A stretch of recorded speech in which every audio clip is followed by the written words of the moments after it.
The scepter will not depart from Judah, nor the ruler's staff from between his feet, until he to whom it belongs shall come. Mpaka yule ambaye anastahili kuchukua the scepter akuje. Hiyo fimbo haitatoka katikati ya miguu ya Juda. Na akikuja sasa ni yeye atachukua. Na akichukua, kile atafanya, achukui akae nayo. Anachukua ili apatie kizazi chake. Now nataka uelewe ya kwamba kuna generation ambao ni generation ya Ibrahim, Isaka na Yakobo na Juda. Juda alikuwa mwana wa mtu anaitwa Yakobo. Na hicho kisasi scepter tunaambiwa, ama fimbo ya utawala tunaambiwa, haitatoka kwa miguu ya Juda. Kumaanisha kama wewe hauna DNA ya Juda, hautaweza kupatiwa ile fimbo ya utawala. Hata ukisoma, hata ukifaulu kwa mambo ya dunia hii, hautaweza kuipata. Lakini Yesu Kristo, Mungu akasababisha azaliwe kwa mboma ya Juda. Ndio maana maandiko yanasema ya kwamba he is a lion of the tribe of Judah. Yeye ni simba wa uzao wa kabila ya Juda. Kwa nini akuwe uzao wa Juda? Maana kuna kitu anastahili kuchukua kwa nyumba ya Juda. Nayo kile anachukua ni fimbo ya utawala. Na akichukua, achukui kwa sababu ya uzao wa damu, wa nyama na damu ambao ni wa Juda. Anachukua kwa sababu ya uzao. Bwana asifiwe. Anachukua kwa sababu ya uzao wa Yesu Kristo. Ule umezalika kwa sababu ya Yesu Kristo. Hebu tuwekewe kitabu cha John chapter 1 verse 12. Ni kuonyeshe anachukua kwa sababu ya kisasi kingani. Maana hapa kuna kizazi kinazalika ambacho Ibrahim aliweza kuambiwa atakizaa. Kumbuka Ibrahim akiwa ana mtoto, anaambiwa na Mungu ya kwamba wewe utakuwa baba wa mataifa. Wewe utakuwa baba wa wana wengi. Uzao wako utakuwa kama nyota za angani. Na uzao wako utakuwa kama changalawe. Nyota za angani ni wana ambao wamezaliwa kwa imani. Siunguze mtu mwambie wewe ni nyota. Wewe ni uzao wa Ibrahimu na wewe ni nyota. Nyota za angani kila moja inang'aa kulingana na uwezo wa mwangaza wake. Na kuna nyota ambao hata saa hii zinang'aa na hatuzioni, kwa sababu kuna nyota moja saa hii imeng'aa zaidi, inaitwa jua, na ni nyota na imefunika hizo zingine. So ukiona unafunikwa, si kumaanisha ya kwamba wewe sio nyota. Wewe ni nyota, wewe ni uzao wa Ibrahimu. Lakini imani yako ikiendelea kuongezeka zaidi na zaidi, utaendelea kung'aa zaidi na zaidi. Am I talking to somebody? Now let's come back to John chapter 1 verse 12. Maandiko inasema ya kwamba yet to all did receive him, to those who believed in his name, he gave the right to become children of God. He gave the right to become children of God. So the moment you receive Jesus Christ, you receive right to become a child of God. Hebu nipatie New King James Version. New King James Version. New King James Version inasema, but as many as received him, to them he gave the right to become children of God. Tumefanyika wana wa Mungu kupitia kumwamini Yesu Kristo.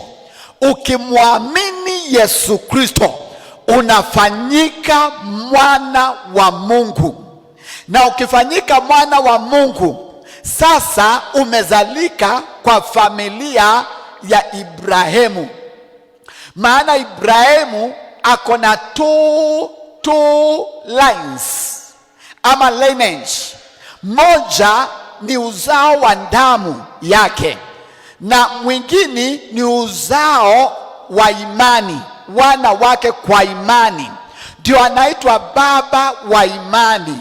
Na mwenye atatuingiza kwa familia ya Ibrahimu ni Yesu Kristo. Na ndiposa tunaambiwa kwamba scepter ama fimbo ya utawala itakaa kwa miguu ya Juda mpaka wakati yule anastahili kupokea apokee. Na kwa nini anapokea? Anapokea kwa sababu sasa Mungu ako na familia kubwa, na familia yake si uzao wa Ibrahimu wa damu peke yake. Pia kuna uzao ambao ni uzao wa imani, ni wana wa Ibrahimu by faith. Am I talking to somebody? Maandiko nasema ndani ya kitabu cha Galatians inasema ya kwamba the promise is given to Abraham and his seed, benku yake with singular, his seed. Na hapo tunaambiwa the seed is Jesus Christ. Kwa hivyo hapo tukaelezewa yule anapokea the seed, yule amepokea the seed, amepokea the promises. Kwa hivyo wewe ukipokea Yesu Kristo unaunganishwa na nyumba ya Ibrahimu, na promise ambao Ibrahimu alipatiwa na Mungu inafanyika kuwa yako, si kwa sababu wewe ni Myahudi, lakini kwa sababu Yesu Kristo ambaye amezaliwa kwa nyumba ya Wayahudi amefanyika kuwa our savior, na damu yake imetununua. We are purchased by the blood of Jesus Christ. We belong unto him. Sisi ni wake. Bwana apewe sifa. Are you getting me? Yeah. Galatians chapter 3 verse 16 inasema, now to Abraham and his seed were the promises made. Where the promises made. He does not say and to seeds, kumaanisha mbegu nyingi, as of many, but as of one, and to your seed, who is Christ. So the promise Mungu ametamka kwa Ibrahimu, ametamka kwa Ibrahimu na kwa Yesu Kristo, mbegu ya Ibrahimu. Diposo unaona kuna full stop pale scepter itakaa mpaka Yesu Kristo amanifest. Akimanifest, yeye ndiye mbegu ya Ibrahimu inayongojewa, inayotarajiwa, ili hiyo mbegu ikikuja sasa ifungue mlango kwa uzao wa watu wengine, wale ambao ni watu wa mataifa. Sisi ni watu wa mataifa, ni neema ya Bwana tumepata. Hatukuwa tuna qualify, we were disqualified as far as the promise is concerned. Maana hatukuwa wa nyumba ya Ibrahimu, lakini kwa sababu ya seed ya Ibrahimu ambaye ni Yesu Kristo, sasa tuna qualify kuingia kwa ile mboma. Bwana asifiwe. Am I talking to somebody? Mtu akiwa na watoto watatu na aende achukue mtoto mwingine children's home untapped. Yule mtoto amechukua, anafuata sheria zote, anachukua makaratasi na anaandika kila kitu, anakuanga na equal right na watoto wake.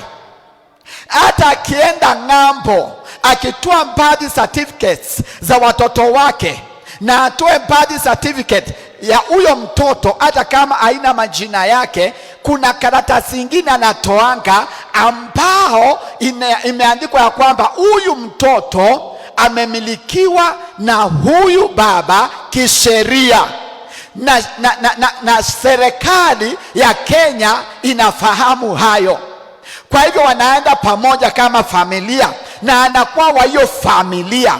Sisi hatukuwa watu ambao tunastahili kupokea chochote kutoka kwa ufalme wa Mungu, lakini kwa sababu ya Yesu Kristo ambaye sasa the scepter inangojea azaliwe ikiwa katikati ya miguu ya Juda, na akimaliza kuzaliwa inapeanwa kwake, maana tunaambiwa itakaa kwa miguu ya Juda mpaka wakati yule ambaye anastahili kumiliki akuje, naye ni Yesu Kristo. Akimiliki the scepter, atapeana kwa watoto ambao ni wa damu wa Juda peke yake, bali atapeana pia kwa watoto ambao wamefanyika wa familia ya Ibrahimu by faith.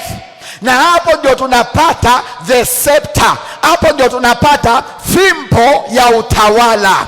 Am I talking to somebody? Am I communicating? Hebu weka John chapter 1 verse 12, 13 downwards. John chapter 1 verse 12, weka 13. Anzia 12. But as many as received him, to them he gave the right to become children of God, to those who believe in his name. Wanaoamini jina la Yesu Kristo wamefanyika wana wa Mungu. Haya, verse 13. Who were born, wale ambao tumezaliwa sasa. Nataka uone venye tumezaliwa. Not of blood, nor of the will of the flesh. Si kwa damu ya Juda, si kwa damu ya Abrahamu. Sisi hatuna damu ya familia na ukoo wa Ibrahimu. Na si kwa kupenda kwa nyama zao, ama hatujatokana na nyama zao. Kila mtu hapa anakuanga na nyama za kwao. Na kuna watu wanatokanga kwa nyama ambazo ni za watu ambao ni wasomi, unakuta wanasoma kabisa. Kuna watu wengine wanatokanga nyama zao zinatoka kwa watu ambao ni wa biashara, unakuta ka biashara, hata akianzisha biashara ya 500 within 1 year unakuta ni millionaire. Nyama za kwao siko hivyo. Hebu uliza yule ako karibu na wewe, nyama za kwenu siko aje? Nyama za kwenu. Amen. Bwana asifiwe. Kwa hivyo sisi hatujatokana na nyama za kina Abrahamu, hatujatokana na nyama za kina Isaka na Yakobo na Juda, lakini kuna mmoja ambaye atalipa gharama kwa sababu yetu, ili tukamilike na ili tuingie kwa hiyo system ya kiungu, tuache kuwekwa kando, tuingizwe ndani. Haya, anasema nini? Anasema all were born not of blood, nor of the will of the flesh, nor of the will of man. Na si kwa mapenzi ya mwanadamu. Wewe haujafanyika mtoto wa Mungu, haujazaliwa kwa hiyo familia ya Ibrahimu kwa sababu ya mapenzi ya mwanadamu. Hakuna mwanaume ambaye ameita mke wake akamwambia tuende. Hakuna. Bwana Yesu apewe sifa. Hapa hakuna mwanaume, hakuna mwanamke, tumezalika aje. Maandiko yanasema kwamba but of God. Tumezalika kwa mapenzi ya Mungu. Sisi tumezalika kwa mapenzi ya Mungu. Tumeletwa ndani ya ile familia ya Ibrahimu kwa imani, wakati tumemwamini Yesu Kristo. Yeye akaweza kutununua kwa damu yake. He purchased us by his blood. He bought us, na akatulete kwa familia ya ufalme wake. Na sasa wakati ametulete, akatufanya wafalme na makuhani. Bwana Yesu apewe sifa. Akatufanya wafalme na makuhani. Hey, am I talking to somebody? Maana sasa amesema kwamba si Juda peke yake atatawala. No, hata hawa ambao nimewaleta kwa familia ya Ibrahimu sasa wamefanyika wa nyumba ya Juda, na nimechukua fimbo ya utawala, hata wao watatawala. Am I talking to somebody?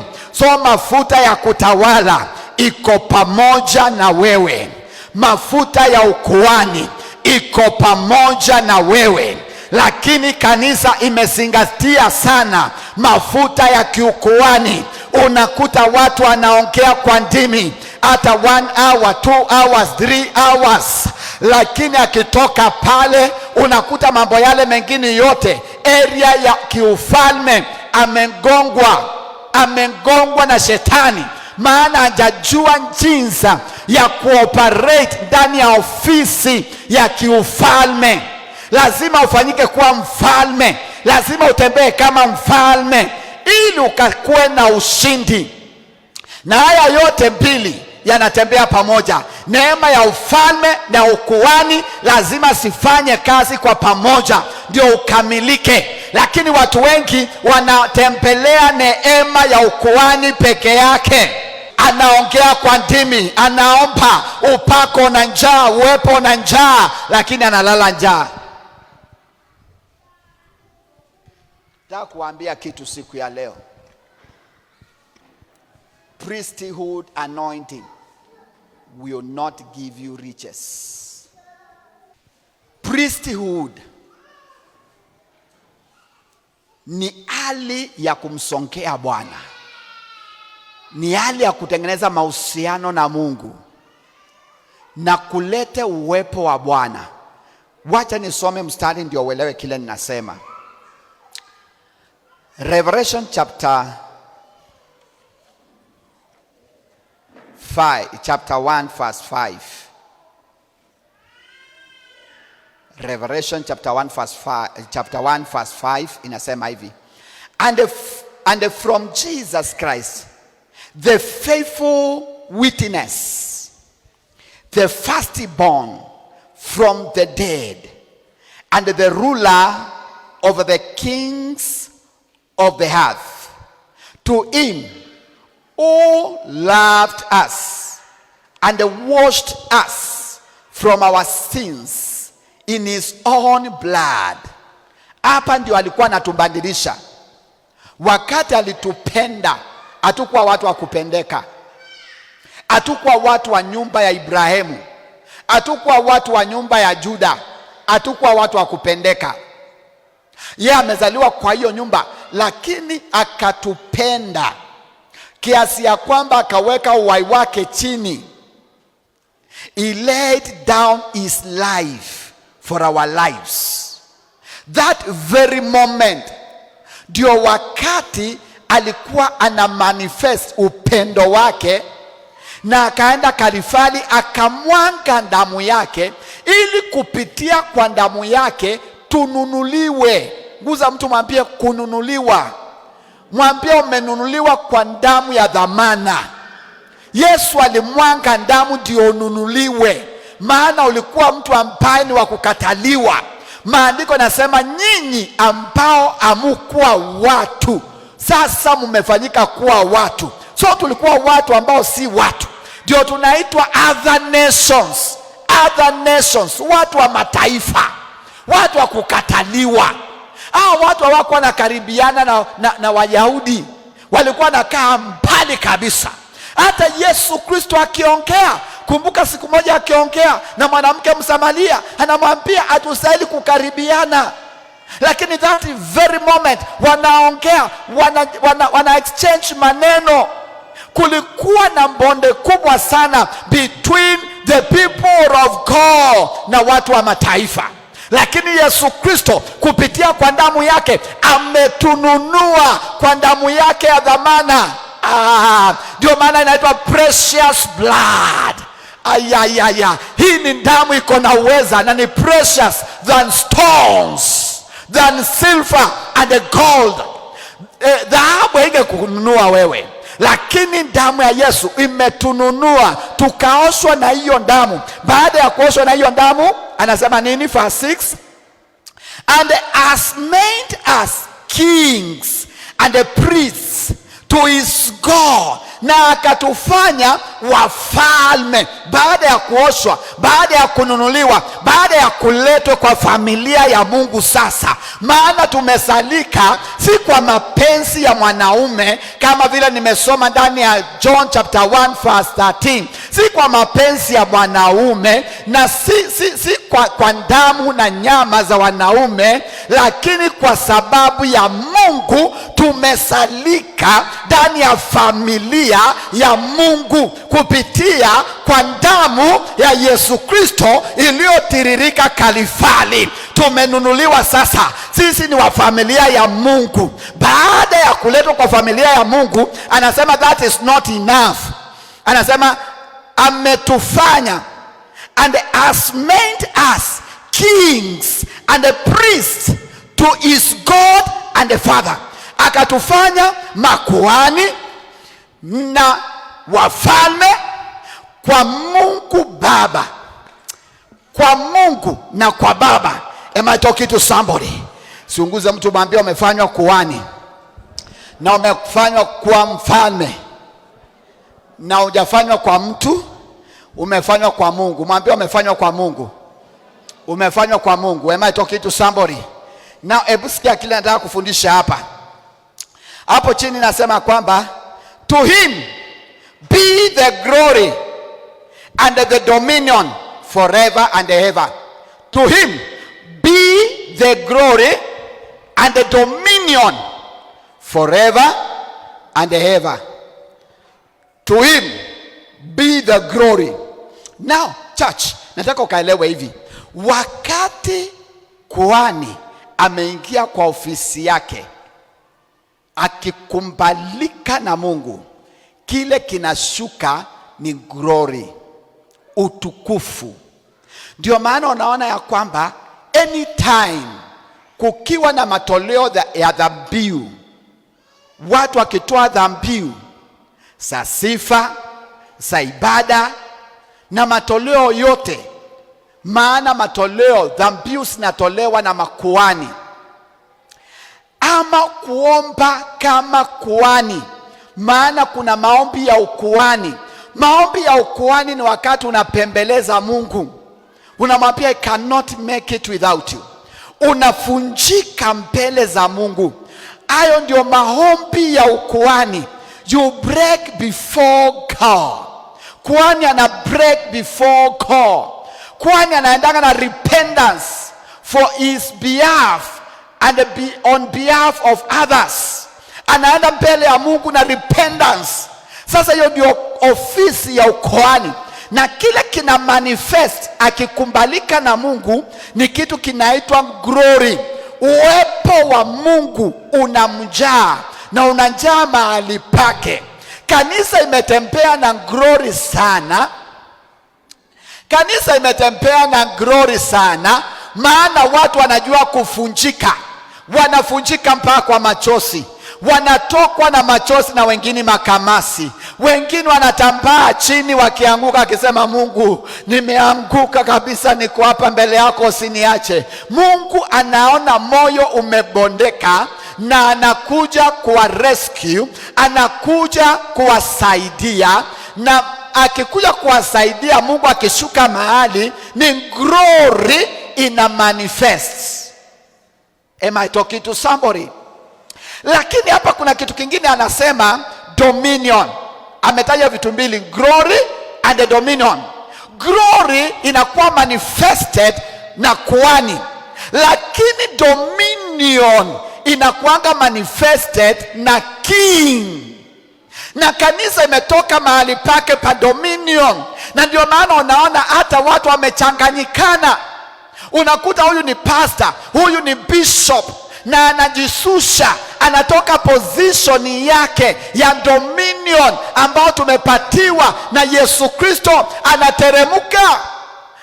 Anaona ni kama governor ni mkubwa sana, anaona ni kama president ni mkubwa sana.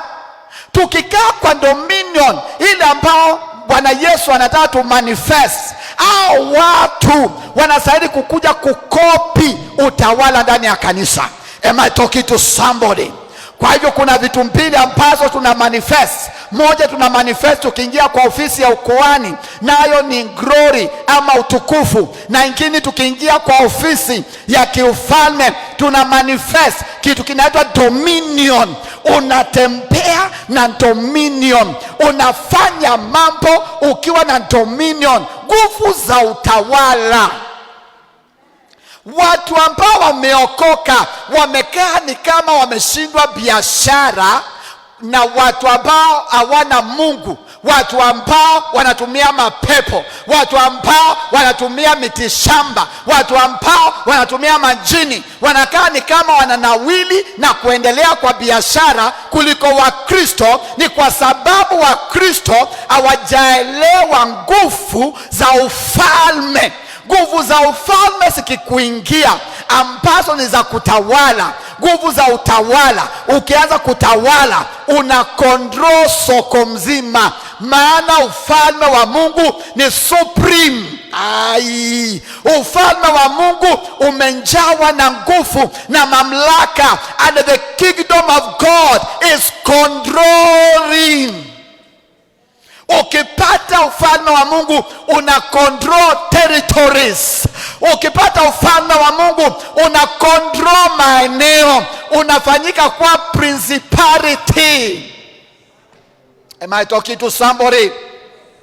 A king anapeangwa principality atawale, na Wakristo wanastahili kuingia kwa soko kama wafalme na watawale zile soko. Marketplace, we need born again brothers ambao watakuwa na say, maana wamefanyika kuwa wafalme. Lakini ukienda pale na upako wa kiukuhani peke yake, kuna vitu utashindwa. Maana ukuhani nimesema ni particle, ni kuongea na Mungu na mahusiano ya mwanadamu na Mungu. Lakini ufalme ni mahusiano ya watu.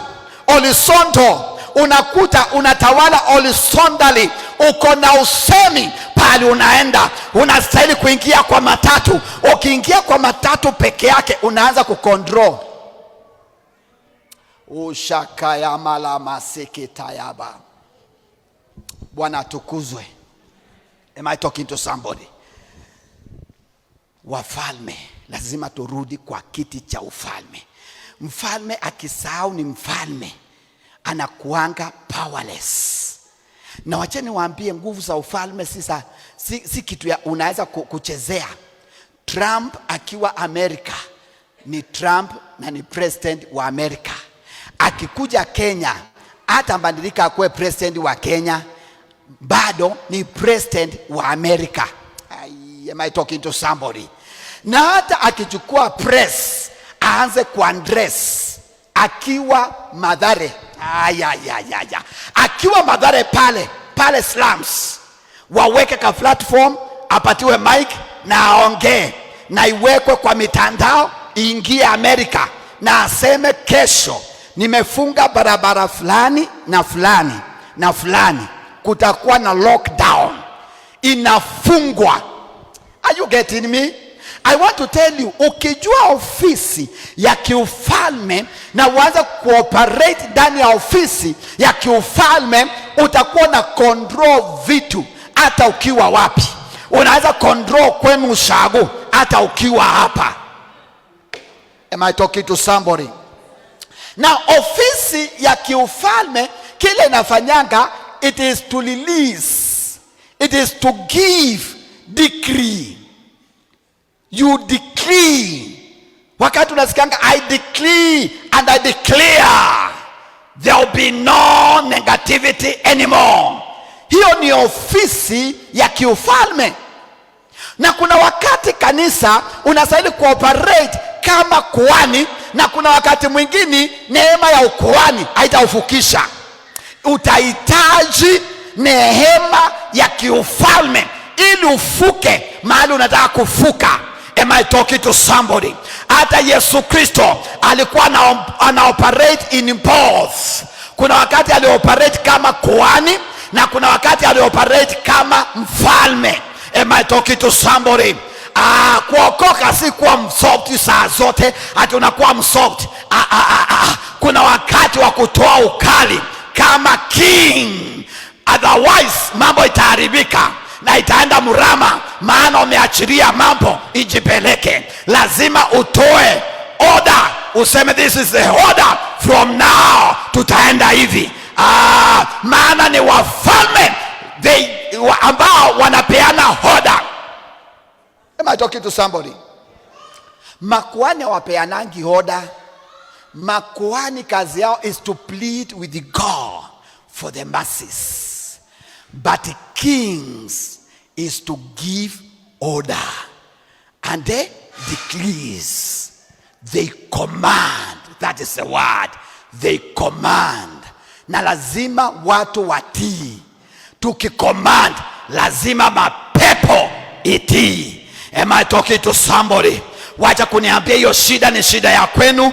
Umeinuliwa kama mfalme ukatawale nyumba ya kwenu, ndiposa ukaweza kutoa order, ndiposa ukaweza kucommand, ndiposa ukaweza kuamulisha na mapepo mengine yaondoke. Wacha kusema ati biashara asiwezi sikafanikiwa Joska. I want to tell you, maandiko inasema Mungu wetu ni Mungu ambaye ni Mungu wa cities na ni Mungu wa country.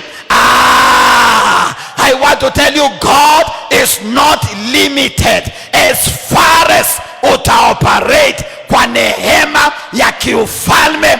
Utaweza kupeana order na mambo yote itashika laini. Amri ikitolewa, watu kama wanaangalia hivi wakiambiwa about time, awangojeangi, wote wanatan. Am I talking to somebody? Ambia mwenzako, mwenzangu, kuna vitu utaambia about time na sitatii, maana utasiambia ukiwa kwa ofisi ya kiufalme, au utasielezea ukiwa kwa ofisi ya ukuhani. Am I talking to somebody? Kuna wakati Yesu alikuanga simba na kuna wakati mwingine alikuwa kondoo. Si kila mara utakuwa kondoo, kuna wakati wa kuwa simba. Hata mchungaji ambaye ni kondoo kila saa anainuanga washirika wanyonge, washirika ambao wana discipline. Unakuta mtu anataka kufanya kila anataka kufanya, anataka kukuja kanisani venye anataka kukuja. Lazima pastor sometimes aweke ukondoo chini, na akiweka ukondoo chini achomoe usimba na akuwe simba. Na ambie dada, tafadhali, nimekaa na wewe miaka 3 na nimekuvumilia na nimefundisha ya kwamba mtu asikuje na nguo transparent, mtu asikuje hivi, na umekuja hivi, nenda utafute leso ama uende nyumbani ukuje Sunday. Bwana asifiwe. Yes. Kuna wakati mchungaji anakaa kama kondoo afundishe kondoo zingine, lakini kuna wakati sasa anachomoanga usimba, anaambia mtu ninakusimamisha, maana you are not supporting the leadership. Na uko kwa leadership sikuonangi maombi, tukifunga au fungi, tukitoa fungu la 10 sikuoni. Kwa hivyo kaa kando, wacha niongoze na watu 10 ili tuone kama hiki kitu tutasongesha pahali. Lakini tumepembeleza watu, wamekuwa kama mayai, na tunalea watu vibaya kwa sababu ya kukua kondoo. Yesu alikuanga kondoo mahali pamoja, mahali pengine akakuwa simba. Am I talking to somebody? Yes. Siku moja Yesu alikuwa anasimamishwa akihubiri, na that is in the book of Luke chapter 13 verse 32. Taenda kujisomea, nitakuwa Luke 13:32. Na Yesu akasema hivi, go tell that fox, I will keep on driving out demons and healing people today and tomorrow, and on the third day I will reach my goal. Enda waambie hiyo mboya, nitaendelea kutoa watu mapepo leo na kesho kuwaponya, na kesho kutwa nitakuwa namalizia kazi yangu. Kwa hivyo sisimamishwi na mtu. Kuna wakati unafikanga unachomoa ukali, maana ukiendelea kuwa mpole wa Kristo hamtakuwa na biashara.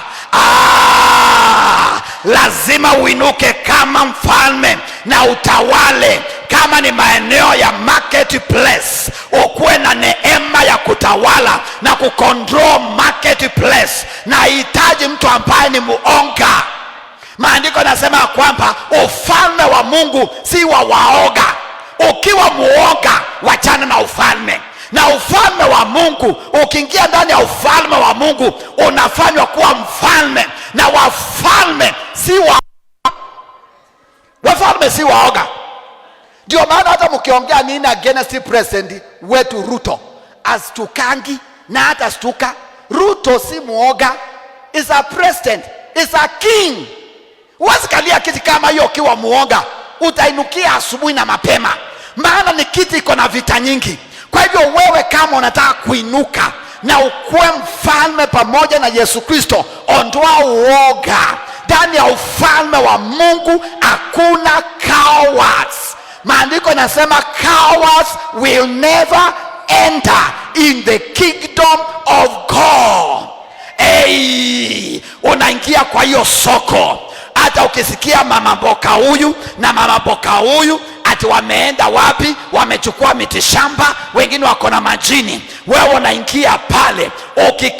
Kukanyanga peke yake, ukifungua unasema nafungua kwa jina la Yesu Kristo. Kwa ile anointing umebeba ya ufalme, mapepo yanaanza kuanguka, yanaanza kuzimia, biashara zao zitaanguka na zitaendelea, maana mfalme anakuanga na influencer. Nataka kuinua businessmen in the church ambao wataoperate na anointing ya kiufalme na wakuwe na influence in the place of their work. Yes. Niliwaambia, sio kama ni hapa nilisema ama ni wapi. Kuna dada amekuja hapa na ametutembelea hapa. Ni family friend wetu na my wife. Na huyo dada sahi ni pastor. Ni mimi nimemlea, sahi amefanyika kuwa pastor. Nimemlea nikiwa assistant pastor. Na nilimuombea na nikafundisha how to partner with Jesus Christ in your business. Maana ukimfanya Yesu Kristo partner wako kwa biashara, lazima iinuke. Na nikafundisha series. Aka capture message. Unaweza fundisha message hata wiki mzima, hata mwezi mzima, na ukuta wale watu wamesaidika na hiyo message na wamepractice ni wawili ama watatu. Yaka practice. Na nikamwambia you cannot partner with God na unakula zote. Lazima ulete fungu la 10 na ulete sandaka. And at that time I was not the senior pastor. I was not receiving anything from the sandakas, but I was teaching the principles of the Bible. Maana ni ukweli, when you partner with God in business, lazima ukuwe faithful. Si amekusaidia? Si maandiko yanasema I am the one who gives you ability to make wealth. Lakini shida, akitupatia ability to make wealth, tunakuanga miuni. Guza mtu mwambie wewe si muuni. Ambia mtu wewe si muuni. Bwana asifiwe. So sasa huyu dada after ku capture the concept na kutia bidii, na nikawafundisha ya kwamba lazima work hard. Yeye alikuwa na nduka tu pale kwa Njenga, alikuwa na nduka hapo, nduka tu, na akaendelea kuuza, ikapanuka ikakuwa nduka kubwa, ikapanuka ikakuwa wholesale, ikapanuka, akaajiri vijana na baiskeli, wana supply vitu za nduka, imekuwa usel kubwa. As we are talking, ako na magari yake ya kuendea vitu kwa factories na kusupply. Hao ni watu wamebarikiwa, mpaka wako na plot hapa Joska, wamenunua maplot all over na wameanzia chini. Siku moja wakati ameanza kuinuka, hii ndio testimony sasa, wakati ameanza kuinuka, maana ukianza kuinuka na nguvu za ufalme zikianza kufanya kazi ndani yako, watu wataona. Watu wale wengine wakaona, wakamuuliza, kwani wewe, hata nilicheka, kwani wewe unaendeanga nguvu wapi? Akacheka. Akawauliza kwa nini. Alikuwa anaulizwa na wamama wengine. Unajua wamama wanaongeanga, na wamama wanajua kupelekananga mahali. Akiona nguo mzuri anapeleka mwenzake akanunue, akiona pale kuna nywele mzuri zile za kuwekwa anapeleka mwenzake. Kamuuliza, kwani wewe unaendeanga nguvu wapi? Tunaona unaendelea kupanuka, kazi yako imeshika sana, na sisi tunaona hatuendelei vizuri, ni kama nguvu ambao tuko nazo hazitusaidii. Akawaambia, nataka Wednesday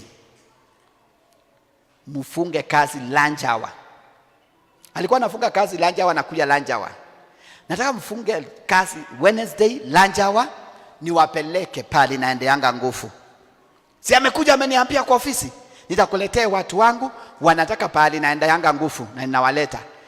Nikiwa kwa ofisi yangu nikaona wamama wamekuja kadhaa. Sasa wameletwa kwangu ati niwapatie nguvu za kufanya biashara. Bwana Yesu apewe sifa. Nikawaambia wamama, ni rahisi, ni kupatina na Yesu Kristo, maana yeye ni mfalme wa wafalme, na yeye ni simba wa Juda. Akinguruma lazima sauti yake isikike. Na huyu dada nilimpatia simba wa Juda, na ndio maana unasikianga simba wa Juda akinguruma kwa kasi yake, watu wanasikia, wanakuja from every corner.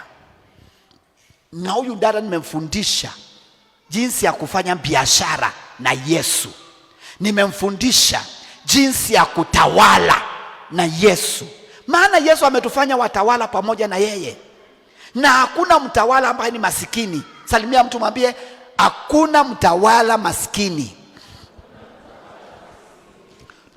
Tumefanywa wafalme, tutawale, tuweke chini, to subdue the kingdom of darkness and everything. Hata pesa sikuwe chini ya miguu yetu, kila kitu yote ya dunia hii ikuwe chini ya miguu yetu.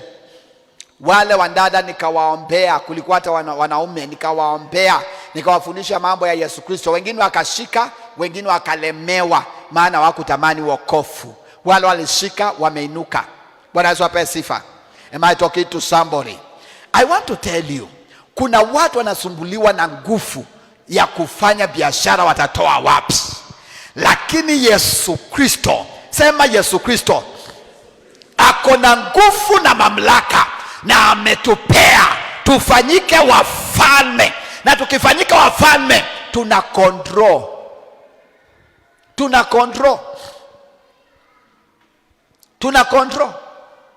Am I talking to somebody? When I'm talking about kingship, naongea mambo ya command, mambo ya decree. A king is not like a president. President sometimes unakutanga kuna mambo anapitisha na inapelekwa bunge tena ichambuliwe. Mfalme akiongea kitu alikuwa anaongea with finality. Unastahili kuelewa mambo na uweze kukomaa to the point whereby utakuwa unaongea mambo with finality. Watu wanashangaa kwa nini nikiombea mtu kitu kinatendeka hapo hapo. Ni kwa sababu mimi naongea with finality. Lakini ukiweka shaka ni shida yako. Yesu alikuwa anasema receive as per your faith. Inamaanisha nimeachilia, nikiwa kwa ofisi ya kiufalme nimeachilia, lakini ni ole wako kama utachukua, lakini kama utarefuka utaconnect na uchukue. Am I talking to someone, church? lazima tuinue standard yetu ya kupokea neema hii na kuoperate ndani ya neema hii ambao ni ya kiufalme. Chani kupatia example nyingine moja na nimalize. Ni ya mtu ambaye anaitwa Peter. Matthew chapter 16 verse 22. Peter hapa kuna mambo alifanya na Yesu akaoperate tena kama mfalme. Maandiko yanasema then Peter took him and began to rebuke him. Then Peter took him aside and began to rebuke him. Ana rebuke Yesu Kristo. Amechukua Yesu Kristo aside na ameanza kukemea Yesu Kristo, saying, far be it from you, Lord, this shall not happen to you. Huyu ni Peter anamwambia Yesu Kristo, huwezi kukufa, haitatendeka. Ni wakati Yesu Kristo sasa anatembea akielekea kifo kwa msalaba, lakini naye Petro anamwambia hapana, haitatendeka kwako. Yesu Kristo akajua kwamba huyu ni Peter, lakini kuna roho ndani yake inahitaji kingly anointing iondoke, maana inasuilia agenda ya Mungu. Am I talking to somebody? Alimwambia aje? Alimwambia verse 23, but he turned, huyu ni Yesu, but Jesus turned and said to Peter, get behind me, Satan.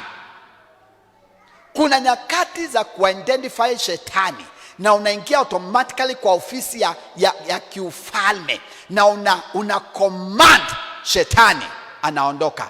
Am I talking to somebody? Yes.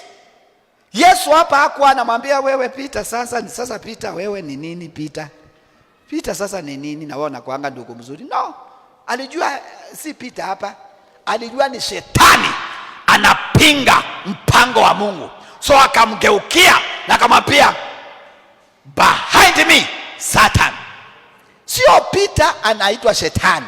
Ni ile spirit iko ndani ya Peter inaandresiwa na spirit ambao ni ya ufalme ama kiufalme, inaandress spirit ya shetani iondoke. Kuna some spirits unastahili kuandress siondoke kwa maisha yako, siondoke kwa biashara yako, siondoke kwa familia yako, lakini uweze kuandress ukiwa kuhani.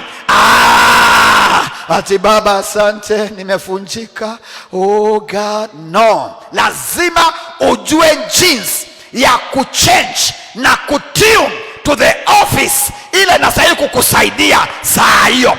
Ukihitaji ofisi ya ukuhani unaingia automatic na unaoperate. Ukitaka ya ufalme unaingia na unaoperate. Lazima ujue how to tune in the office of kingship ama kingly office.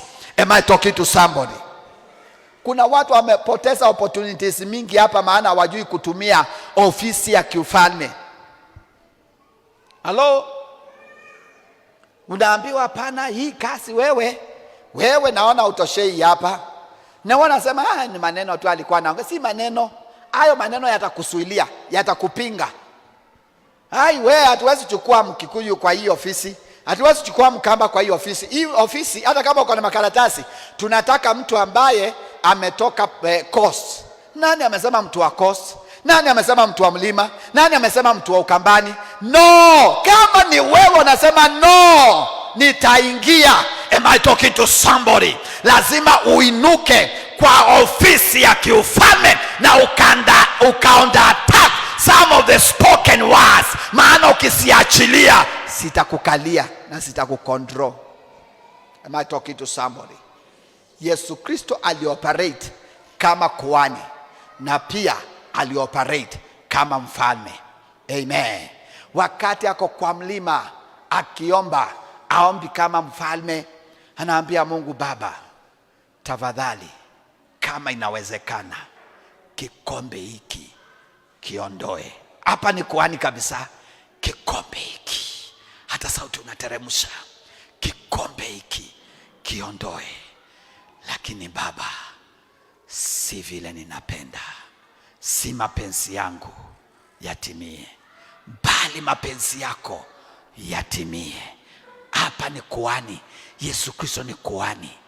Lakini sasa angeenda kwa yule mfalme ambaye alikuwa anampinga, anamwambia hautahubiri hapa. Anze kusema, sasa mfalme, kama ni mapenzi yako nitahubiri hapa. Mfalme, kama itawezekana nitahubiri hapa.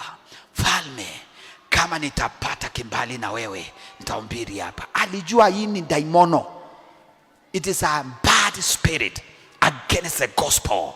Na akatune from the office ya kuhani, immediately akaingia kwa ofisi ya kiufalme na akasema, ambia hiyo mboya nitahubiri hapa leo, nitoe mapepo leo na kesho niponye watu, na siku ya tatu nikamilishe kazi yangu. Kwa hivyo kazi yangu haitasimamishwa. Alikuwa anamaanisha kazi yangu haitasimamishwa. Natangaza kazi yako haitasimamishwa. Ndoa yako haitasimamishwa. Lazima utaingia kwa ofisi ya kiufalme. In the name of Jesus, King of glory. There are things to address.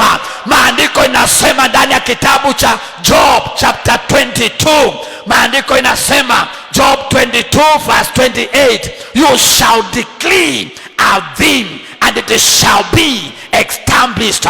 Kwa hivyo yule mtu ambaye ajui jinsi ya kudeclare, hakuna establishment, hakuna kitu kitatimia. Lakini yule atajua jinsi ya kudeclare, to make declaration, watoto wangu watasoma, mume wangu ataokoka, nitahubiri na mume wangu, nitaenda Amerika kuhubiri na mume wangu, mimi sitakuwa maskini, nitakuwa tajiri. Unafanya declaration. Hiyo ni ofisi ya ufalme. I want to tell you my brother, my sister, ukikosa kuingia kwa hiyo ofisi utakuwa mtu wa kuhurumiwa. Hautahurumiwa. Kama umekuwa kwa hii kanisa, kama umekuwa na this grace, hautahurumiwa. Sema, mimi si maskini, mimi si maskini. Sikiza mikono yangu, utapokea pesa, utapokea pesa, utafanya kazi na kazi yako italete mazao, utainuka, kazi yako imebarikiwa, na kutoka sasa milango ya kazi imefunguka. Sitang'ang'ana. Sema, mimi ni milionea, mimi ni milionea. Declare things and they shall come to pass. Wacha kuongea kama mtu ambaye anajua kanuni za ufalme. Maana kanuni za ufalme ni kuita vitu zile ambazo haziko ni kama ziko. Sema, niko milionea. Sema, niko milionea na nitatoanga sadaka kama milionea, nitajenga manyumba kama milionea, nitadrive gari kama milionea, nitafaa kama milionea, nitaongea kama milionea. I am not limited and I cannot be limited. I cannot be limited. Lazima uinuke na uingie kwa ofisi ambao ni ya ufalme, na umbadilishe mambo ya kwako, umbadilishe mambo ya biashara yako, umbadilishe bwana wako, umbadilishe watoto wako. Wacha kuangalia watoto wako wakiendelea kuwa wa mwisho na kulemewa. Nenda washike mkono na utangaze, kutoka leo mutasoma na mutafaulu kwa masomo. Maana wafalme ni wasomi, wafalme ni wasomi. Am I talking to somebody? Lazima to operate in the office of the kingship in the name of Jesus.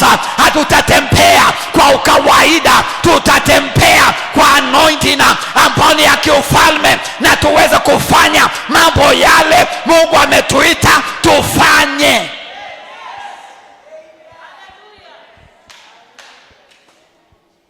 Amen. Oh God. Shakayabosukatalaba. Hii kanisa, Bwana Yesu, naomba itembee kwa anointing ya kiufalme. Yesu wa neema, turehemu, tutakase, tusamee. Hii ni ofisi ya kiukuhani. Tusamee tukumbalike. Sasa kwa ofisi ya kiufalme tunaamrisha kutembea na upako, tunaamrisha kupata mali, tunaamrisha kuongezeka, tunaamrisha kuinuka, tunaamrisha kuwa na influence. Wafalme wanakuanga na influence.